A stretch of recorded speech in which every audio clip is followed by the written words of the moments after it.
Isaiah chapter 5, as we continue the danger of moral compromise. Mga kapatid, tayo pong mga mananampalataya, pag hindi po tayo nasaktan dito sa mga salita ng Diyos na ito, malaking problema ang buong kakristyanuhan sa atin.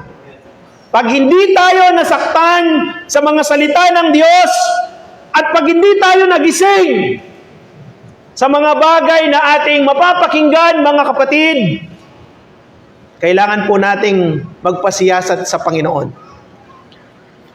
Sabi ng Biblia,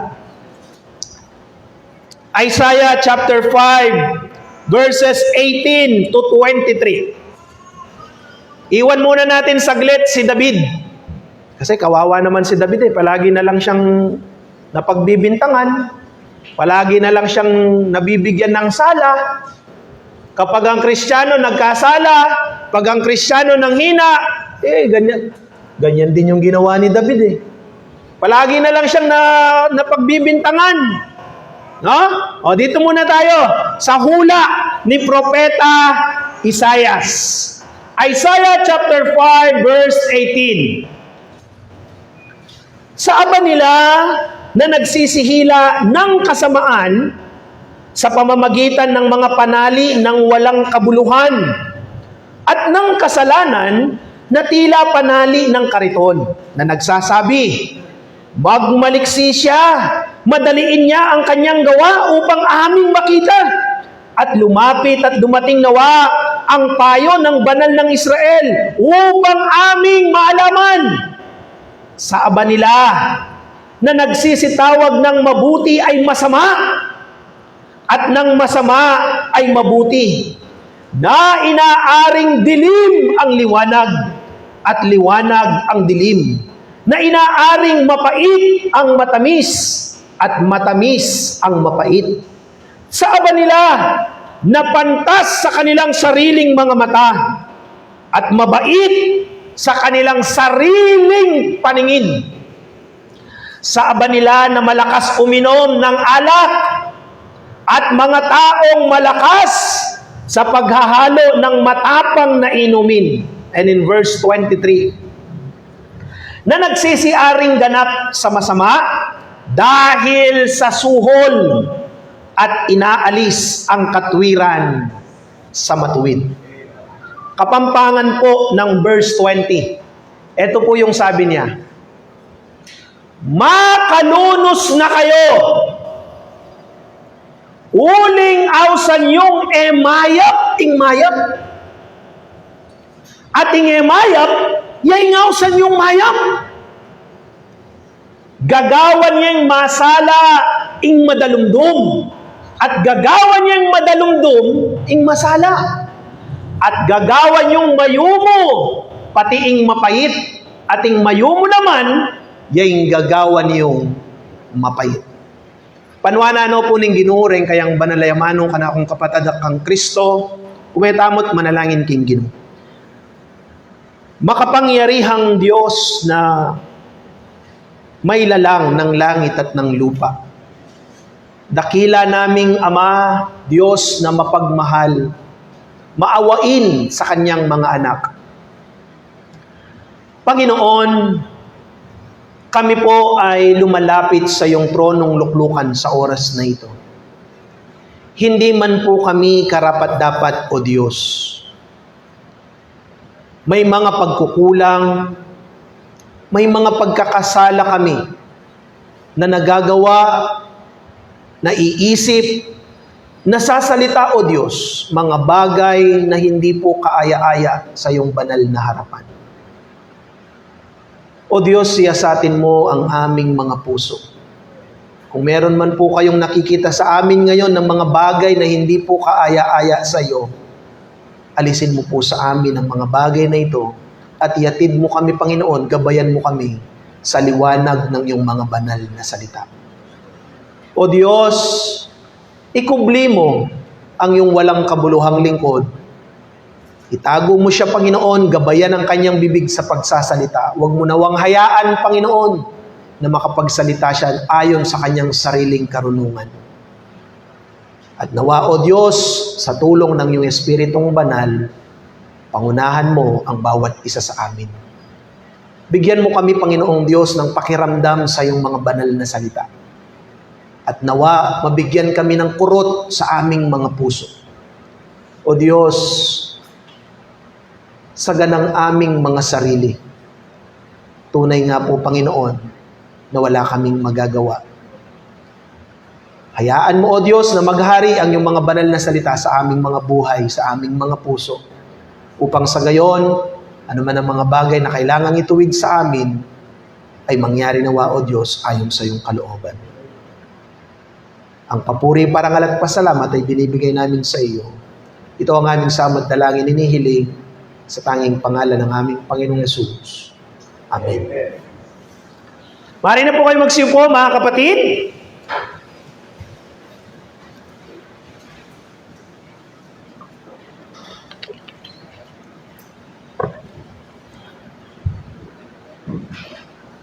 Minsan sa buhay natin, sa katotohanan, mga kapatid, ang panahon natin ngayon bilang mga mananampalataya, hindi lang po yung palapit na tayo ng palapit sa pagparito ni Kristo. Gaya ng ating pinag-aaralan sa ating Sunday School, yung mga bagay na tinatalakay natin na mangyayari sa darating na panahon, yun po ay mga bagay na sinyales o tanda ng pagparito ni Kristo. Ngunit, bagaman tayo inaasam natin yung pagparito ni Kristo, at tayo ay, sabi nga nila, palapit na tayo ng palapit, konting-konti na lang, nandun na tayo.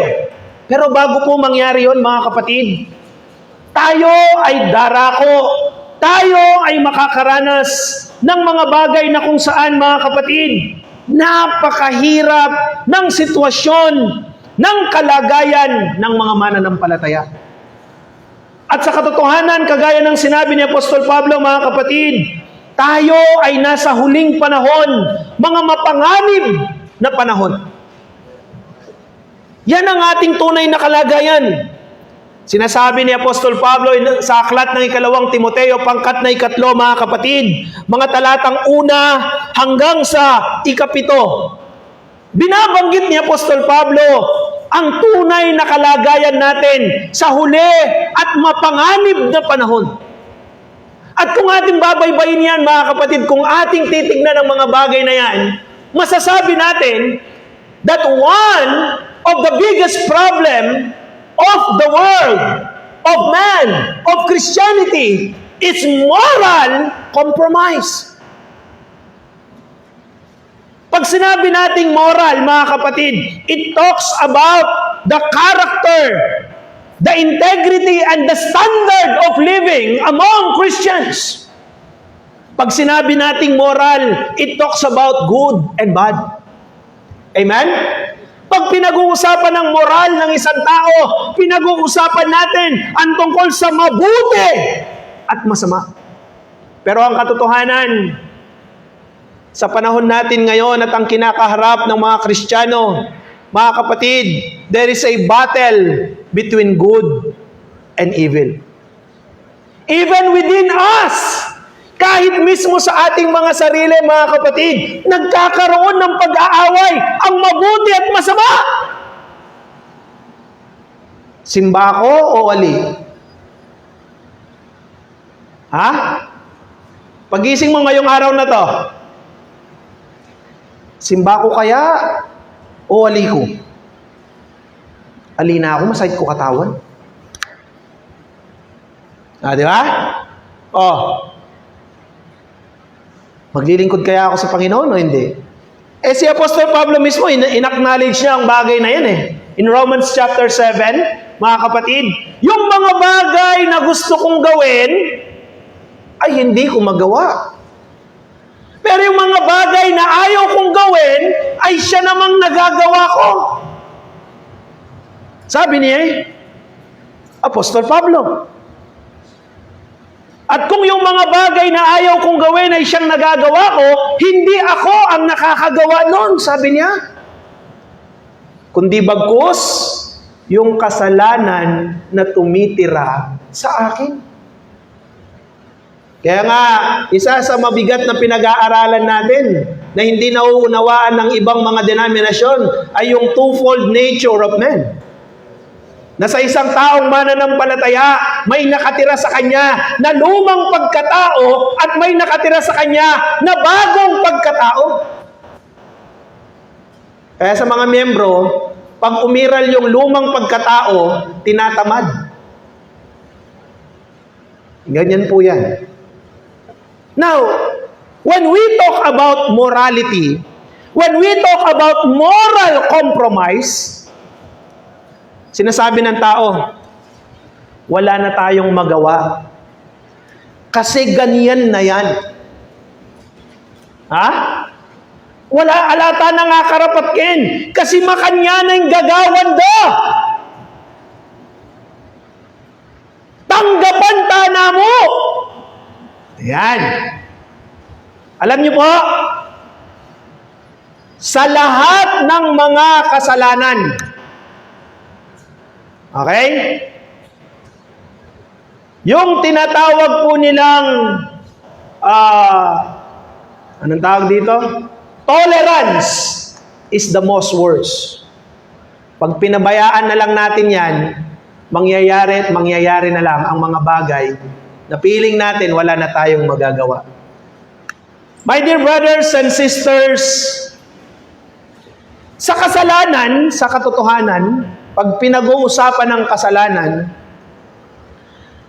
madali tayong ma-indulge sa kasalanan. Madali tayong mahulog, madali tayong magkasala. But if we let sin conquer and ruin our lives, yun ang malaking problema. Kapag hinayaan natin at sinabi natin, okay lang yan. At kapag sinabi natin sa ating mga sarili, pabayaan na natin sila. Total, lahat naman tayo mananagot sa Panginoon. Tama mo ba? Naririnig niyo po ba yung mga ganyang kaisipan ng mga tao? Kapag ganyan ang ating naging kaisipan, moral compromise begin. Halimbawa, mga young people sa church, hinayaan mo lang sila na gawin ang kanilang gusto. Bilang pastor, pabren mo lang. Anak lapa naman. Pansinin niyo po ito maigi, mga kapatid. Pabayaan mo muna natin sila na gawin yung mga gusto nila. Bata pa naman sila eh. Okay. Paglipas ng ilang taon, nasana yung mga young people na ganon? Sambala mo po at ang buridang samba. Makiabela kung nino yung buridang pakyabayan. Sasamahan nila kung sino yung gusto nilang samahan. Makipagbarkada sila dyan, makiinuman sila dyan. At total, mga bata pa naman, hayaan natin sila. Ano mangyayari? Hindi ba't para na rin sinabi natin, okay, sige. Tapos pagka nagka-problema na, pag malala na, pagka matigas na talaga yung ulo, kapag lumalaban na sa mga magulang, at kapag hindi na sila maayos-ayos ang kanilang mga buhay, doon nila maaalala. Dapat noon pa. Nakukuha po ninyo, mga kapatid? Kaya ito yung mabigat sa atin, yung moral compromise ng mga mananampalataya ng church.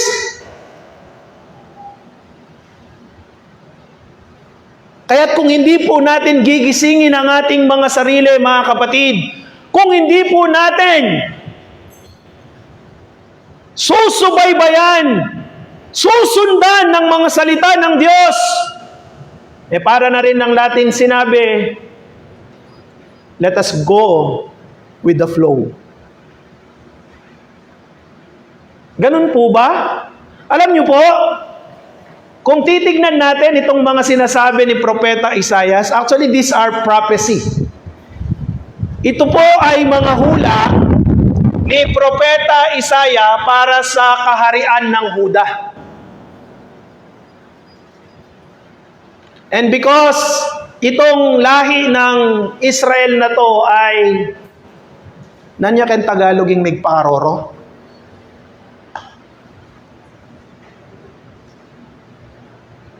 Sino pong makakatulong sa akin? Paano po sa Tagalog yung migpakaroro laking kasalanan? Sila po ay nagpakaroro sa mana ito? Nagpakabuyo, nagpakalulong. Yan, nagpakalulong sa paggawa ng kasalanan. Yun pala yung tamang term doon, nagpakalulong. Tingnan nyo pong maigi. Balikan natin ang verse 18. Isa-isahin natin. Are you still there with me? Amen. Ha? Kaya nga sabi ko sa inyo, pag dito po, hindi nyo naramdaman yung pagiging mananampalataya natin, kapatid, marahil, dapat siguro magkaroon tayo ng revival. Baka kasi iniisip natin, mananampalataya tayo, pero hindi naman pala. Kasi pag hindi tayo nasasaktan sa mga ganitong usapin about morality, about spirituality, may malaking problema tayo, kapatid. Tingnan nyo sa aba nila na nagsisihila ng kasamaan sa pamamagitan ng mga panali na walang kabuluhan at ng kasalanan na tila panali ng kariton. Alam niyo po kung anong ibig sabihin yan? Lahat tayo, ewan ka, ako naglaro ako ng kariton. Yung mga laruan ng pambata na lalagyan mo siya ng panali, tapos tatakbo ka ng walang tigil hanggang mapagod ka at pagpawisan. Di ba may mga ganon? Hindi man pag sinabi natin na, oy, balik mo muna. Tingnan nyo to, tila panali, na parang panali ng kariton. Alam nyo kung anong ibig sabihin nito? Napakadali sa kanila na gumawa ng kasalanan. Yan po ang ibig sabihin yan, mga kapatid. So, itong hula ni Propeta Isaiah na to para sa ng Huda, Kingdom of Judah, para sa kanila, ang dali-dali na lang ng gumawa ng kasalanan. Parang humila na lang sila ng laruan na parang wala lang. Ganun po yung sinasabi ng Bible. No? Minsan tayo, kung hindi po natin mabantayan ang ating mga sarili, mga kapatid, huwag mong sabihin na matagal kang mananampalataya, huwag mong sabihin na palagi kang nasa church. Kapag napakadali sa atin ang gumawa ng kasalanan, papunta na tayo dun sa tinatawag nilang moral compromise sa ating buhay. Ibig sabihin nun, wala nang sa atin Di ba? O, tingnan nyo sila. Sa aba nila, makakalunos na. Baka naging pampanganayin, kuya? Kahit nandito si Brother Arnel ng Baler, maganda matuto kang Kapampangan. Ay, hindi, doon ka pala, no? Dapat matutunan mo, yung salita ng yung mga Ilocano, tsaka Agta. Makalunos na kayo, yapin yan. Uling kayong makapagkalagkaring kayong depat akasalanan. Tayo ba? Yapin mo yan? Karitak na ning Kapampangan. 19. Sasabyan nyo. Ito pa yung masakit dyan. Dahil sa paggawa nila ng kasalanan, kinukutya na nila nang hindi nila alam ang Panginoon. Bakit? Sasabyan nyo, sabi ng Propeta Isaiah, pabrenyang magmalagwaing Ginoo at daptan na ing sinabi na banakit tamo. Hindi na sila natakot sa kung anong kayang gawin ng Panginoon. Sa paggawa ng kasalanan, sa katotohanan, nawawala yung pagkatakot natin sa Diyos. Amen? Kasi kung may takot tayo sa Panginoon, magdadalawang isip ka. Hindi lang siguro magdadalawang isip. Kahit na maglimang isip ka pa, 10 isip. Tama po? Pero sila anong ginawa nila? Pabrenya yung magmalagway Ginoo, daptan na yung sinabi na, banakit tamo. Pabrenya yung banal ng Diyos ng Israel. Ing tuparan na yung tingkana, lawen tamo nung nanoy nga tsuking lubno. Di ba? They already mocking God. Kinukutya na nila ang Panginoon dahil sa paggawa nila ng kasalanan. Kapag ang isang mananampalataya babad na sa paggawa ng kasalanan, there will come a time, mga kapatid, na kahit ang kapangyarihan ng Diyos ay kaya mong kutsain sa iyong buhay. Yan na namang gawan ng Ginoo yan. Ang mahirap pa doon, bibigyan mo pa ng depensa yung sarili mo. Nanako man pa bren ng Ginoo. Nakikinig po kayo, mga membro? 20. Ayan. At dahil sa mga bagay na yon, papasok ang tao sa tinatawag nilang moral perversion. Bakit? Ang masama, gagawin nilang mabuti. Ang mabuti, palalabasin nilang masama. Yan ang sinasabi ng Bible. At ang kabilang yan sa hula ni Propeta Isaias. At anong sabi pa? Gagawan niyang masala ing madalumdum. At gagawan niyang madalumdum ing masala. Gagawan yung mayumo pati ing mapait. At ing mayumo naman, yung gagawan yung mapait. Yung mga bagay na tinuturing na mali, ngayon, nagiging tama. Yung mga bagay na dating sinusuka nila dahil ayaw nilang gawin, ngayon, tanggap nila at sayang-saya sila. Yung mapait, naging matamis. Diba?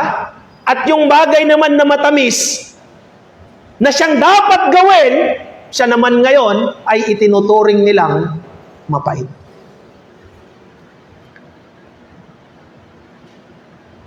This moral perversion, mga kapatid, leads to moral corruption. Ang kasalanan pa naman, nagsisimula sa maliit. Hello? Pag hinayaan mo yan, lalakit. Kahit pansinin na, wag na tayong masyadong lumayo. Sa missionary Baptist lang. Wag na tayong lumayo. Palagi nating ginagawang halimbawa, yung mga ibang denominasyon sa loob mismo ng missionary Baptist, nagkakaroon tayo ng problema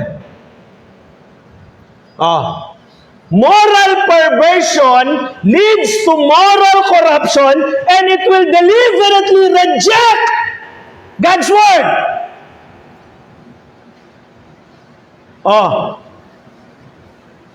Taong 2000, nakakilala ako sa Panginoon. Missionary Baptist. Kung gusto mong matulog, mag-attend ka ng service ng Missionary Baptist. Tama ba ako, Sister Reba? Tama? Sino yung mga matatanda na dito? Tama ako, no? Munta ka, Ayala. Mula na. Alis ako ng Lubao, 2:00 ng tanghali, linggo. Darating ka dito sa PAC, siguro mga 4:00, o kaya 4:30, ganun. Magpahinga ka, tapos akyat ka na doon. Anong daratnan mo?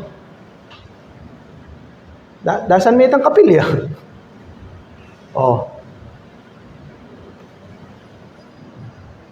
Nasanay, nakakilala sa Panginoon na gano'n ang pagsamba. Ngayon, anong klaseng pagsamba meron sa Missionary Baptist?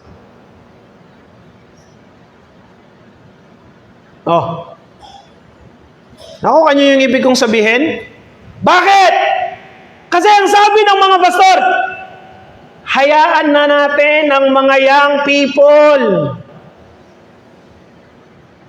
Hayaan na natin sila. Pero nga akong alam, sinubukan niya. Bumili ng beatbox. Nilagay sa loob ng kapilya. Hindi niya na mapigilan ng mga bata. Anong ginawa niya? Di binenta niya. Kapatid, kung ang mga bagay na mali sa ngayong kasalukuyan ituturing natin tama, that is already a moral perversion. And that will lead to moral corruption. And that will deliberately violate the words of God. Mga kapatid,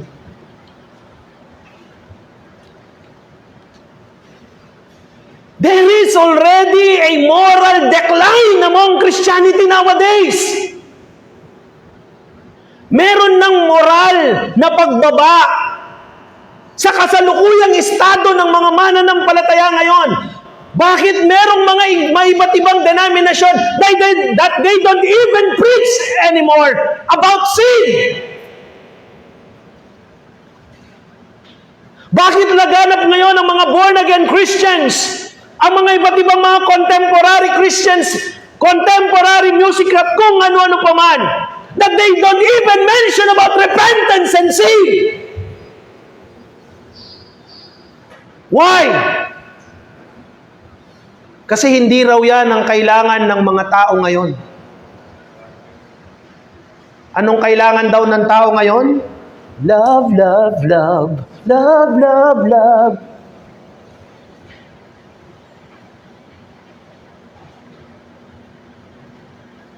Kaya yung mga nagpupunta sa kanilang mga bahay-sambahan, hindi mo mawari, hindi mo maano kung talagang ito ba'y mga tunay na mga mananampalataya?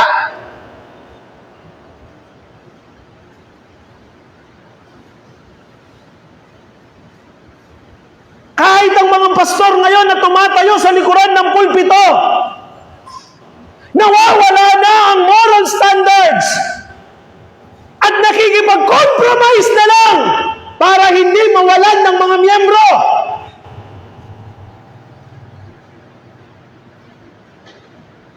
Yan ba yung dapat sa loob ng church? Mga kapatid? Na dati napakataas ng standard mo. Na dati ang daming bawal sa'yo. Pero ngayon, wala nang kabawal-bawal. Hindi ba't nangyayari ang sinasabi ni Propeta Isaias? Na yung mga masasama, nagiging mabuti? Yung bagay na madilim, ginagawang liwanag? Yung bagay na mabait, ginagawang bagay na matamis? Ngayon niyo po sabihin sa akin, mga kapatid na minamahal, na pabayaan na lang natin ang ating mga moralidad. Nasaan na ang ating pagkakristyano? Kaya nga sabi ko sa inyo, humaharap tayo sa matinding pagsubok ng ating pananampalataya. Because the world, the Christian world, even the Christian denomination and different groups, mga kapatid, they were already lost their ability and desire to discern between good and evil. Wala na ngayon ganyan. Mamaya, tatalakayin pa natin yan. But what I would like you to focus more, mga kapatid, is this really happening to us?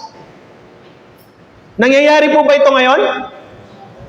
Mga mananampalataya, mga membro, nakikita niyo po ba in your own eyes and in your own experience, nangyayari po ba ang bagay na to? Now if yes, are we going to allow it to happen to us?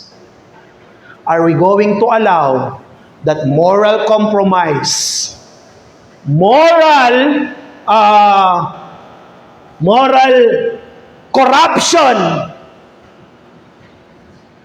will happen to us. Hahayaan ba natin ang bagay na yan, mga kapatid?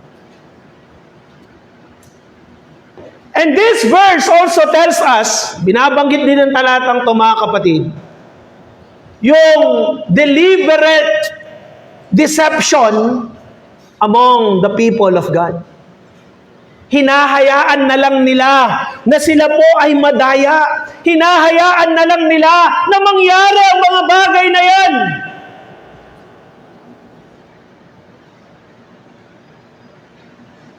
If we are going to tolerate sin, kung hahayaan natin ang mga kasalanan na yan, wala nang matitira pang ilaw, wala nang matitira pang asin sa iglesia ng ating Panginoon.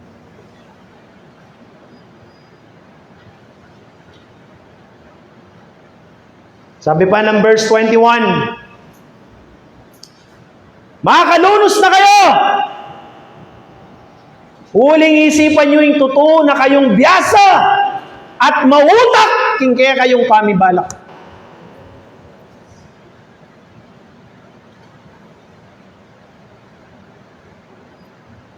Maraming mga tao ngayon na magagaling, matatalino. Pero anong sabi ni Apostol Pablo? Ever learning but never able to come to the knowledge of truth. Hindi ko po yan gawa-gawa.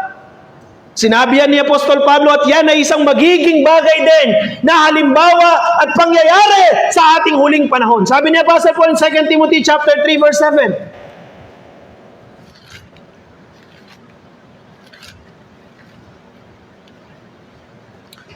Sabi niya dyan,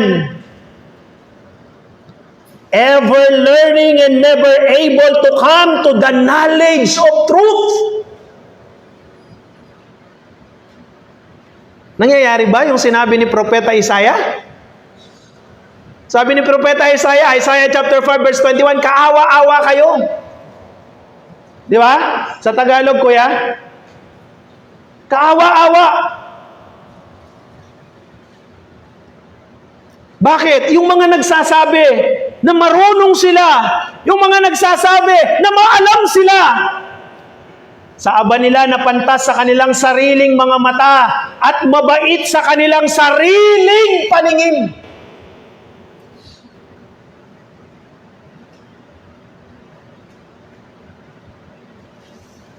Kawawa tayo. Maraming mga tao may hawak ng Biblia.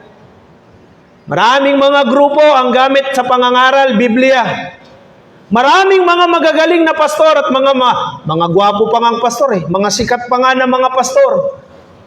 Pero kung talagang sisiyasatin mo yung kanilang pangangaral, lalo na sa mga mahihilig na magano ng mga social media dyan at magpalaw-palaw sa mga iba't ibang mga pastor, alamin yung mabuti.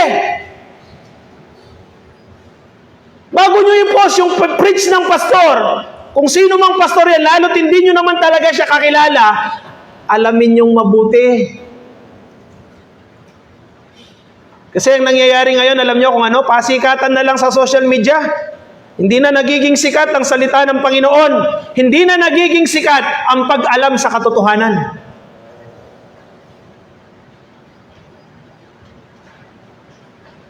Mga kapatid, sabi pa ng verse 22, sa aba nila na malakas uminom ng alak.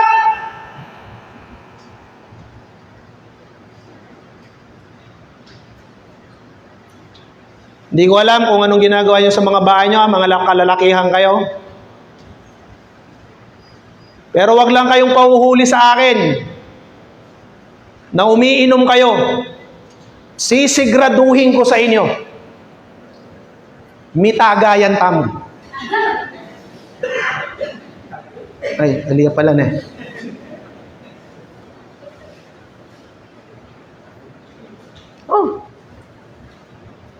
Yan ang sabi ng Biblia. at mga taong malakas sa paghahalo ng matapang na inumin. Ha? O, mga kabataan, ha? Ano yung pinakahuli, kuya? Na nagsisiaring ganap sa masama dahil sa suhol. Kahit na alam na masama, kahit na alam na mali, dahil merong suhol, nagiging tama. Tamang-tama po ba yan? Oh. Minsan nga natatawa ako sa mga pastor. Ayaw nilang magbitaw ng mga pananalitang nakakasakit sa mga miyembro. Ito po, realidad to, ha? Ha? Ito, totoo to. Kahit na meron pang nanonood na mga naka-online dyan at kahit na ipag-share nyo pa yung preaching natin. Ito, totoo. Maraming mga pastor ngayon na ayaw magbanggit ng mga salitang makakapanakit ng mga miyembro. Kasi daw, lumang style na ng preaching ang bagay na yan. Kasi daw, ano? Sayang yung binibigay ng miyembro.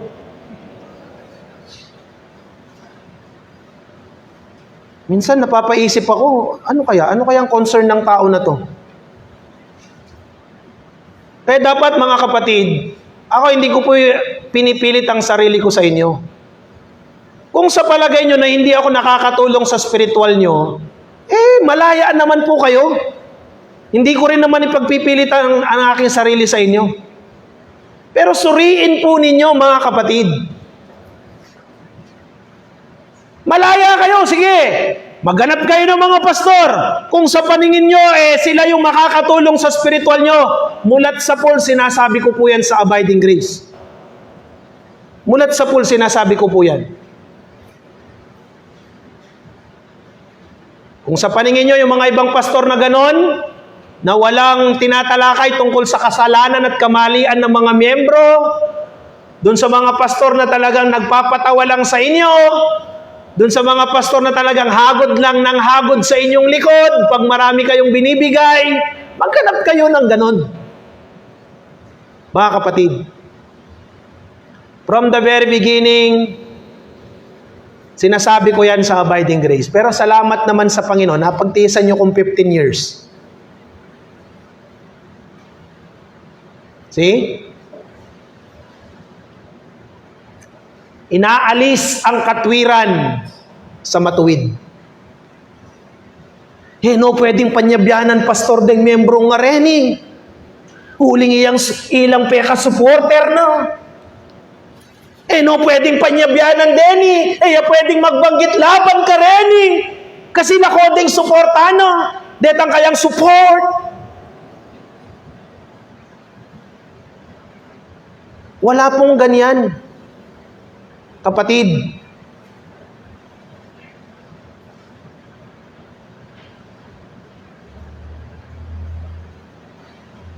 dapat maging malinaw sa atin na sa isang mananampalataya, lalong higit sa loob ng church, spirituality and moral ascendancy of the members is our main priority. Sabi nga ni Pastor Paglinawan, our job, our ministry as pastor, is to connect these people to Christ.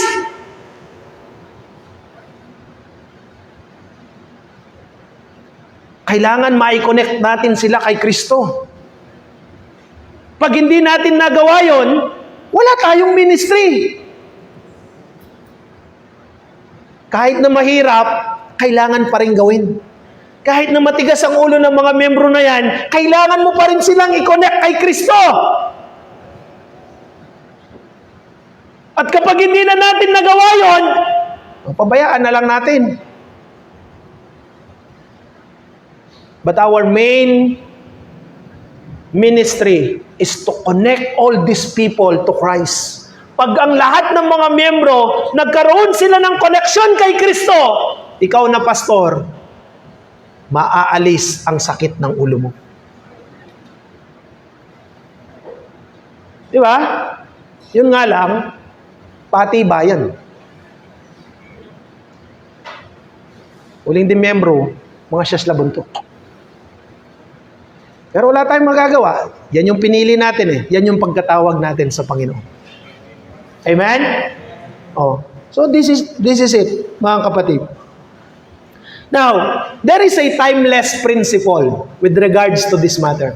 Actually, sasabihin nyo sa akin, Pastor, hula lang yan ni Propeta Isaias sa Kingdom of Judah. Di ba? Pero, paano kung sabihin ko sa inyo, at kayo mismo nakakaranas, that during this time, nangyayari na po yan sa panahon natin. Kailan tayo aaksyon? Kailan tayo matututo? Kailan tayo matutuwid? Oh, paano kung datnan tayo ng Panginoon na yung moral perversion at saka moral corruption laganap na sa church ng Panginoon? Baka mangyari tayo dun sa church at Pergamos, dun sa mga 7 churches in Asia. No? Baka sabihin ng Panginoon sa atin, Oy, abiding grace, I will going to remove the candlestick and you are no longer qualified as one of my New Testament church. Baka pagdating nun, doon tayo mag-iyakan. Akala natin naglilingkod tayo sa Panginoon, pero hindi na pala tayo consider as New Testament church. Di mas nakakahiya tayo, ano? O sabihin na natin na hindi nawawala ang kaligtasan, di wala naman pala tayong gantimpala sa Panginoon. Nakukuha niyo po yung point ko? So this message, this prophecy of Prophet Isaiah has a timeless principle among Christian and in the church of Jesus. Mga kapatid, this is a strong, sabihin ko ng strong, at kung meron pang ibang word na proper, this is a strong warning to any society, to every individual, to every institution that engage in moral relativism and attempts to redefine morality based on their personal preference or cultural trends rather than biblical and divine standards. Ano yung penyabi, Pastor? Karanda pa mo ring English na. Hanggang ako po may kasakit ko pa rin. Ito po ay isang mabisa, mabangis, matapang na pagbibigay paalala sa bawat individual, mananampalataya, institusyon at mga iglesia na kung saan nakikilahok sa mga tinatawag nilang mga moral relativism. Ibig sabihin, pagkapantay-pantay na lang. At nagtatangka na bigyan ng paliwanag ang tinatawag nilang moralidad na base lamang sa kanilang mga personal na panukala at mga kultural na paniniwala kesa sa tinatawag nilang mga biblical na pamantayan. Gusto pa nga Tagalog, madam? Tama? Nakukuha nyo?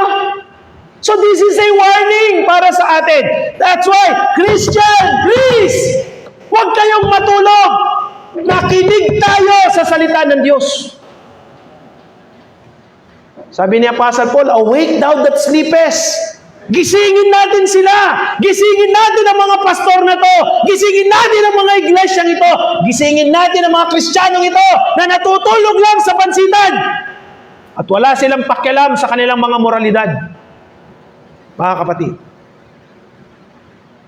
even Apostle Paul, nagbigay siya ng malinaw, mga kapatid, na babala tungkol sa mga nangyayari sa ating kasalukuyang panahon. Pakinggan niyo po ito, mga kapatid. Medyo mahaba-haba lang, pero, pag napakinggan natin at nakuha natin yung kahulugan nito, makikita natin na hindi tayo nalalayo sa sitwasyon ni Propeta Isaiah kasama ang kaharian ng Huda at sa sitwasyon na kinakaharap natin ngayon bilang mga mananampalataya. Please turn your Bible in the book of Romans chapter 1. Please. Tignan po nyo to mga kapatid. Hindi natin pwedeng palampasin ito because this is the reality of moral perversion, moral corruptness, the loss of spirituality in our present time, mga kapatid. Romans chapter 1.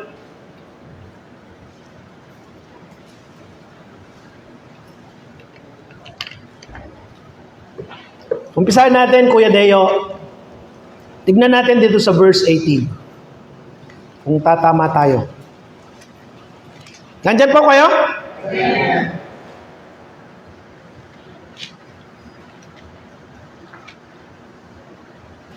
Isa rin sa senyales na ang mga membro ay bumababa na ang kanilang moralidad, hindi na nila pansin ang salita ng Diyos. Nasaan? Ha? Kasi isa yan sa pamantayan eh. Pagka ikaw Kristiyano ka, wala kang pakialam at hindi mo ramdam ang salita ng Diyos, baka papunta ka na dun sa moral perversion.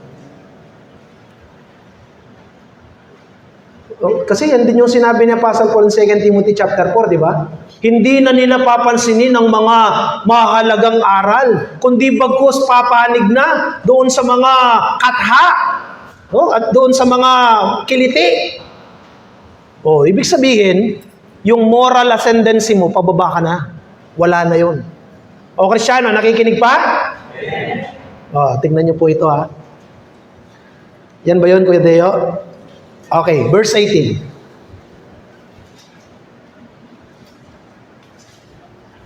Basahin natin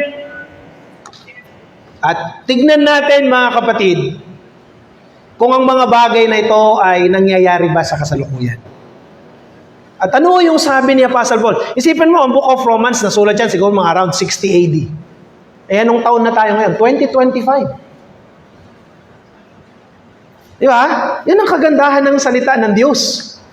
Na yung mga bagay na sinulat na yan, sa panahon natin at sa darating panahon, mapapakinabangan natin sila. Hello? Hindi na ako magkakapampangan. Tagalog na lang. Kasi mga kabaya-bata ni Brother Nel eh. Sapagkat ang puot ng Diyos ay nahahayag mula sa langit, laban sa lahat ng kasamaan at kalikuan ng mga tao, na mga sinasawata ang katotohanan ng kalikuan. Dito pa lang, unang verse pa lang, sinasawata ang katotohanan ng, anong pinapalit nila sa katotohanan? Kalikuan! Kaya yung mga mananampalataya, dapat palagi natin, ang gusto natin dapat palagi, katotohanan, hindi kalikuan. Amen? 19. Sapagkat ang nakikilala tungkol sa Diyos ay kahayag sa kanila, sapagkat ito'y ipinahayag ng Diyos sa kanila. Sapagkat ang mga bagay niyang hindi nakikita, buhat pa ng lalangin ng sanlibutan, ay nakikitang maliwanag. Sapagkat anto sa pamamagitan ng mga bagay na ginawa niya, maging ang walang hanggan niyang kapangyarihan at pagka-Diyos, upang sila'y walang madahilan. Mga kapatid. 21. Sapagkat kahit kilala nila ang Diyos. Naalala ko, Brother Harry, yung sa tula mo kanina. Sabi niya, di ba? Sabi nila, kilala nila ang Diyos. Pinaniniwalaan nila na ang Diyos, tama? Pero anong ginagawa nila? Kahit kilala nila ang Diyos, siya'y hindi nilwalhati nilang tulad sa Diyos, ni pinasalamatan, kundi bagkus, ni walang kabuluhan sa kanilang mga pagmamatuwid, at ang mangmang nilang puso ay pinapagdilim. Nangyayari o hindi? Ang mga nangagmamarunong ay naging mga mangmang. At pinalitan nila ang kaluwalhatian ng Diyos na hindi nasisira ng isang katulad ng larawan ng tao na nasisira. At ng mga ibon, ng mga hayop na may 4 na paa, at ng mga nagsisigapang. Panahon natin ngayon, ano-ano yung mga sinasamba ng tao. Kahit anong makita nila, sinasamba nila.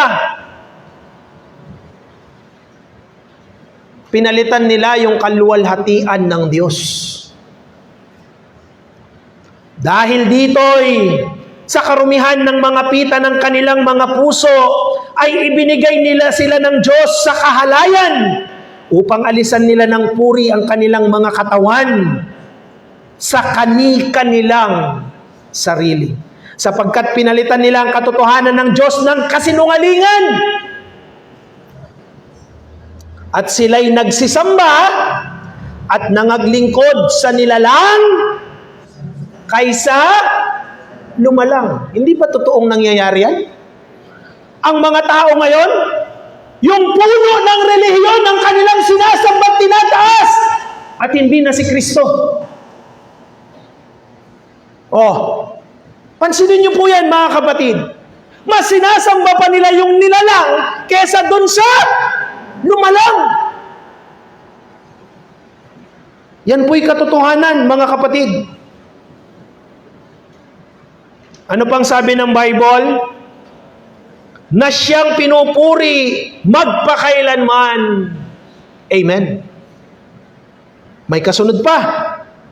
Dahil dito'y ibinigay sila ng Diyos sa mga mahahalay na pita, sapagkat pinalitan ng kanilang mga babae ang katutubong kagamitan niyaong nalalaban sa katutubo. Alam niyo kung anong ibig sabihin yan? Sa English mo, kuya, para makita. For this cause, God gave them up unto vile affections, for even their women did change the natural use into that which is against nature. Ano pong nakikita nyo ngayon? Laganap sa ating society, sa ating komunidad. Babae sa babae. Titignan mo parang lalaki, tiborsyo pala. Titignan mo naman parang babaeng babae. Si Adam pala. Nakukuha niyo po, mga kapatid? Pero anong nangyayari ngayon? Kinokondena ba sila? Hindi. Kundi bagkus, tinatanggap na ng mga tao.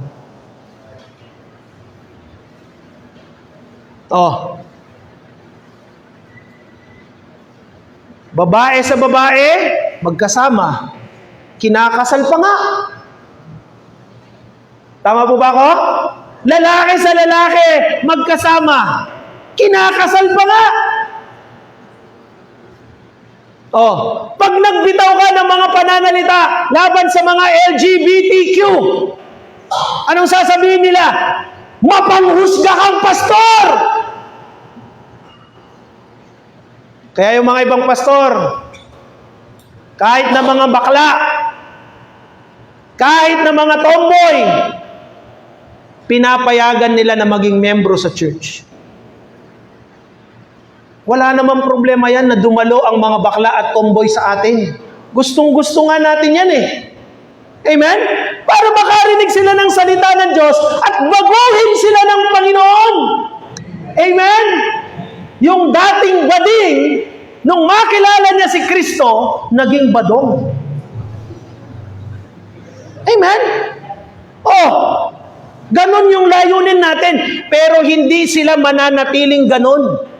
Dahil sila'y nakakilala na sa Panginoon. Pero kung hayaan mo sila at sasabihin mo, membro yoreta, opo.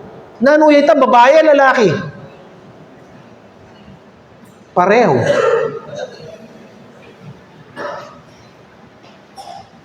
Ang masakit pa dyan, anak pa ng pastor. Hindi na ako magbabanggit. Tama na. Hubo! Oh. Kayo po ang humusga, mga kapatid. Hindi tayo nagpipinpoint ng kung ano-ano. But what we are talking here is the moral perversion, moral corruptness, and loss of spiritual insight with regards to good and bad. And it is written. Eh, anong sasabihin ko dito? Anong paliwanag nga? Sige nga. Oh, ewan ko sa mga pastor kung paano nila pinapaliwanag to, ha? The natural use. Ang natural sa lalaki, dapat babae. Ang natural sa lalaki, dapat ang kasama mo, lalaki. Hindi babae sa babae. Hindi lalaki sa lalaki. Hindi yun natural. Nakuha po ninyo? Because sabi ng Bible, and God made them man and woman. Kaya sa mga anak nyo, pag sinabi ng anak, malambot ko puso ta. Panya-pingilan na eh. Oh. Ako sabi ng nanay ko, uy, adarin ka na akong dara. Putang panyer mo ng kularetang dahil kaya kasi pisan makanyan. Asin talagang kaila. Bating na talaga. O, putang kaya putang panya biya ng kula. Sabi na rin dara ko, mamatugod na ka. Ikaw mo muna kayo karela. Anyang anak ka, malambot ka naman. Salamat, kinumikin kong lalaki. Hindi, sa totoo lang, malambot talaga ako nung bata ako. Akala nga nila, magiging bading ako eh. Kasi ang sinabi ko kay Nanay Lolet, sabi ko, ma, kami gagana ka. Putang dagol ko, kaya ngarap tambaletin parlor. Sinabi ko kano ito. O, isipin nyo? Isipin nyo po yan. Nakuha po nyo yung ibig kong sabihin?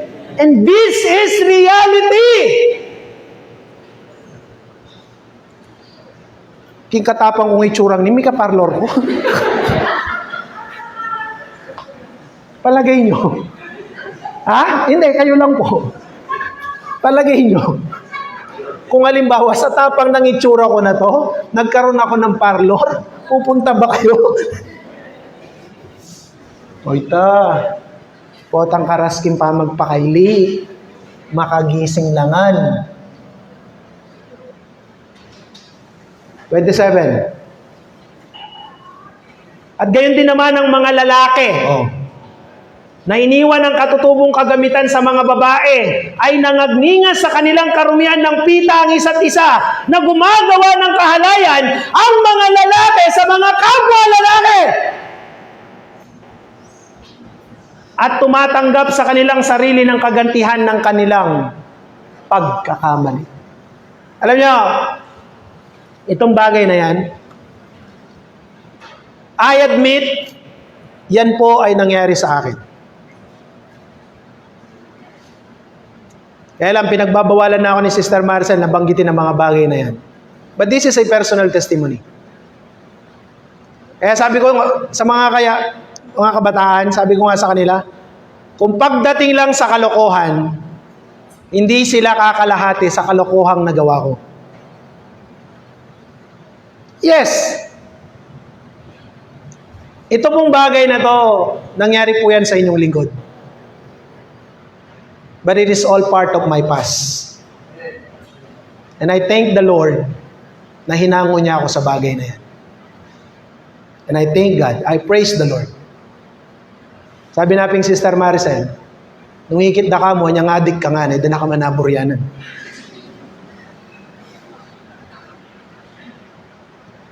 Pero may nakakita sa aking itsura nung adik ako. Alam niya kung anong itsura ko nung mga panahon na nasa PAC ako. Hanapin niyo na lang dyan kung sino. 28! Palibhasa'y hindi nila minagaling na kilalanin ng Diyos. Ibinigay sila ng Diyos sa isang mahalay na pag-iisip upang gawin niya ang mga bagay na hindi nangararapat. Kaya kung ikaw Kristiyano ka, kung ikaw ay Christian church, huwag mong sabihin na yung mga miyembrong bakla na yan, mga miyembrong tomboy na yan, nakakilala na sa Panginoon. Hindi! Because kung ang isang tao tunay nakakilala sa Panginoon, babaguhin yan ng Diyos! Kung nasumpungan siya ng salita ng Diyos na tomboy, sisimba siya sa church na isang babae. Kung nasumpungan siya ng salita ng Diyos na bakla, sisimba siya sa loob ng church isang lalaki. Kung nasumpungan siya ng Diyos na adik, babaguhin siya ng Diyos at magiging lalong adik sa salita ng Diyos. Dapat ganon. There is a new creation. Pero pagka wala, nananatili sa loob ng church ng mga bakla at mga tomboy, huwag mong sabihin na binago sila pa.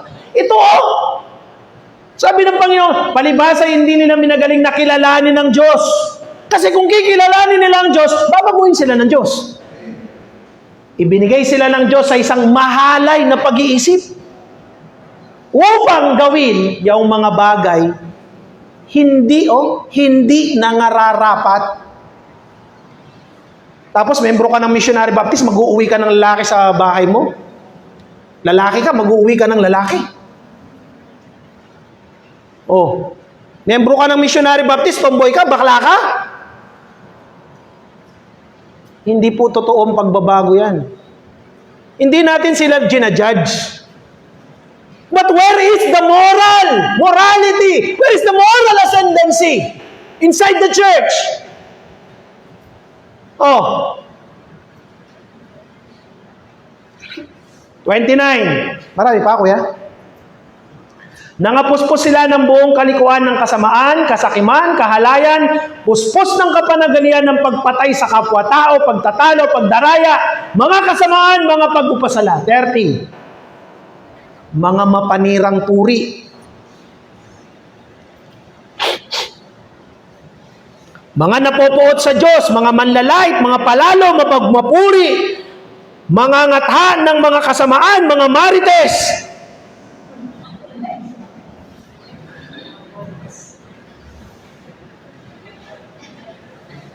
May marites dyan? Ha? Walang marites dyan? Sigurado kayo? Wala? Ano yung mga manlalait, mga mapagmapuri? Ano yung mga ngatha ng mga kasamaan? Mga masuwayin sa mga magulang.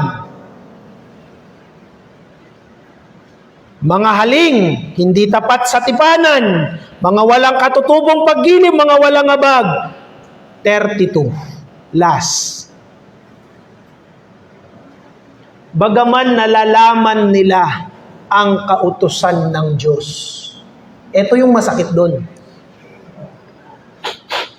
Kaya po pumapasok sa moral perversion. Hello? Kaya merong moral perversion, merong moral corruption, loss of spirituality, discerning good and evil. Bagamat nalalaman nila ang kautusan ng Diyos.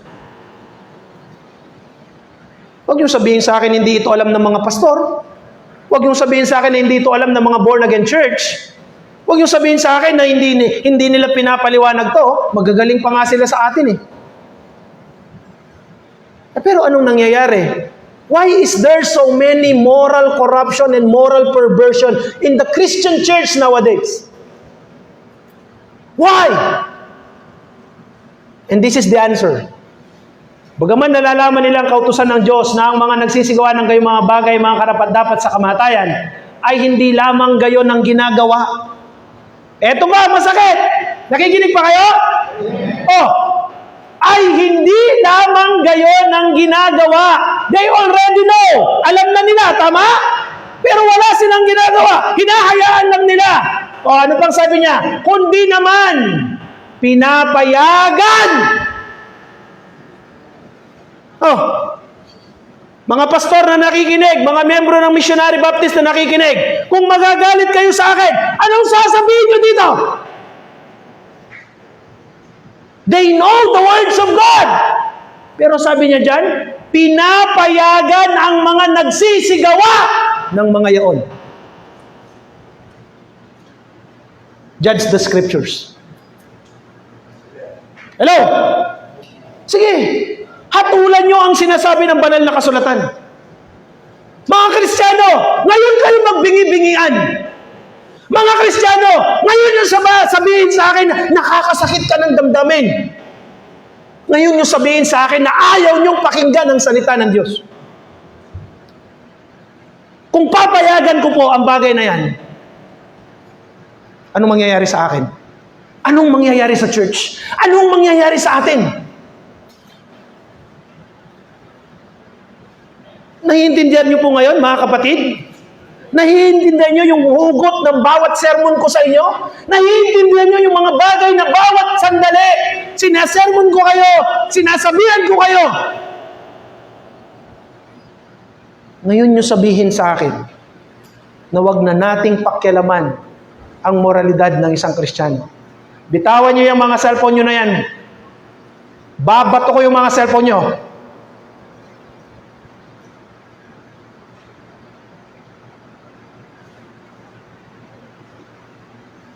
Isipin nyo yan. Nagsisimba, anong ginagawa ninyo?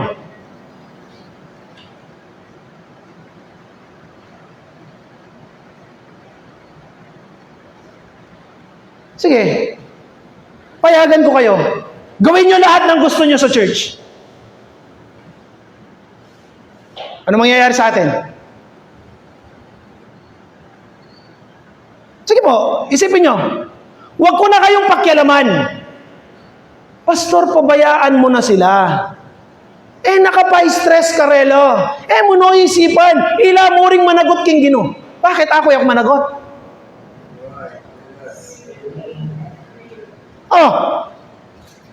Sige, pabayaan ko kayo kung anong gusto nyo. Magsama kayo ng girlfriend mo kahit hindi kayo kasal. Sige. Sige, maging kayong pasaway sa mga magulang nyo. Sige ba, bahala kayo kung magsimba kayo o hindi. Wala akong pakialam. Ganun ba yun?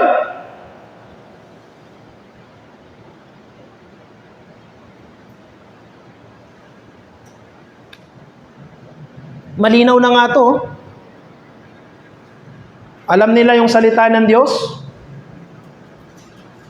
Pero anong ginagawa nila? Baliwala lang sa kanila. Pinapayagan ang mga nagsisigawa ng mga gayon.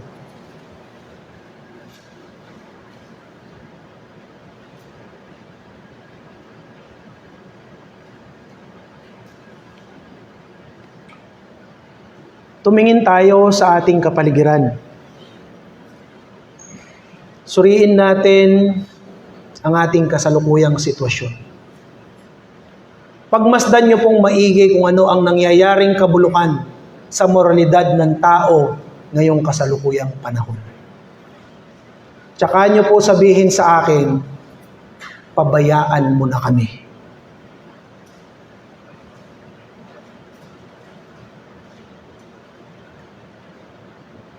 Kung tutusin, oo nga naman, bakit pa ako nagpapastress sa inyo?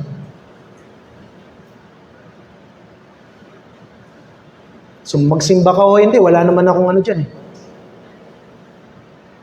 Kung ganun lang ang gusto natin, mag-hire na lang tayo ng pastor. Every Sunday, iba-iba.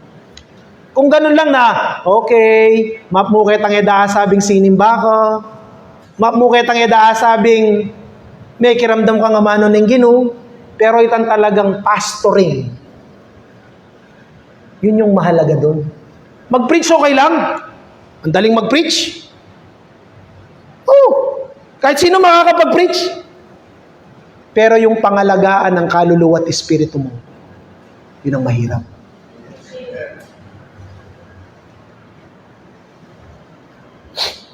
Sa panahon natin ngayon, mga kapatid, una,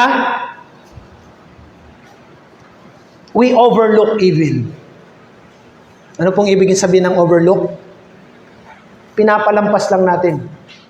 Pinapabayaan lang natin. Ang susunod dyan, we permit evil.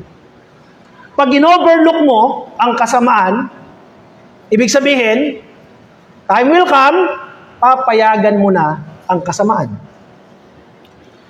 Sunod dyan, dahil pinayagan na, we legalize evil. Makinig po kayo. Una, ayaw ng Pilipinas dati sa divorce. Dahil sabi natin, Philippines is a Christian nation. Dahil marami nang nangyayaring ganon, at nakikita nila na ginagawa na ng tao, okay na. At ngayon, anong masama? We legalize. Pasado na po sa Pilipinas ang divorce. Kaya kung ayaw mo ng kasamahan niyang asawa mo, mag-divorce ka. Legal na eh.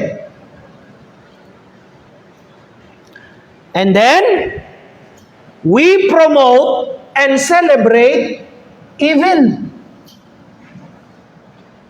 Just what this verse tells us, pinapayagan ang mga nagsisigawa ng mga iyaon. We promote. Anong mga kadalasang contest sa barangay ngayon? Miss Gay. Miss Universe, Utangay, bakalala pala. We promote and we celebrate. Kahit nga mga mananampalataya, nanonood pa kayo eh.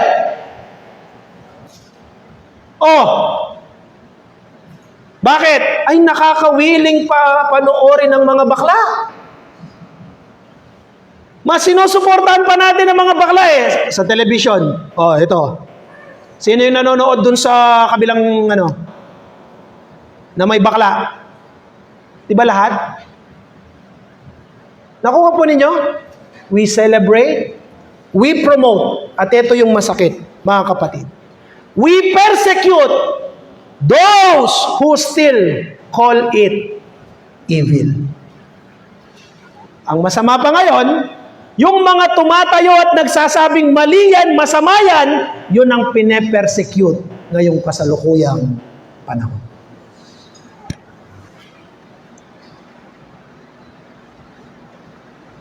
Sabi ng Bible, putulin ko muna. Proverbs 17:15. Marami tayong pag-uusapan about moral compromise, kapatid. Kaya sabi ko sa inyo, pag hindi kayo nagising, pag hindi nyo naramdaman ang mga salita ng Diyos dito, ewan ko lang. Siya, makinig, Kristiyano, siya na umaaring ganap sa masama. At siya na nagpaparusa sa matuwid.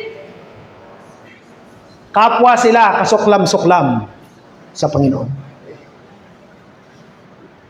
Hindi po niya sinabi dyan na basta-basta lang Ang sabi niya dyan, kasuklam-suklam sa Panginoon. Yung nagtotolerate, yung pumapayag, yung sinasabing maganda ang masama, yung mga nagsasabing umaaring ganap sa masama, at yung mga nagpaparusa, yung mga nagpe-persecute, doon sa nagsasabing gumagawa ng matuwid. Sabi ng Bible, both of this act is abomination in the Lord. Dapat nga, kung tunay tayong mga mananampalataya, kung may alam kang kapatid, pastor, manggagawa, na tumatayo sa katotohanan, dapat yun ang suportahan mo. Yun ang panalangin mo. Doon ka makinig, kesa doon sa mga pastor na nagko-compromise ng katotohanan. Maraming salamat po. Tuloy natin sa susunod na linggo.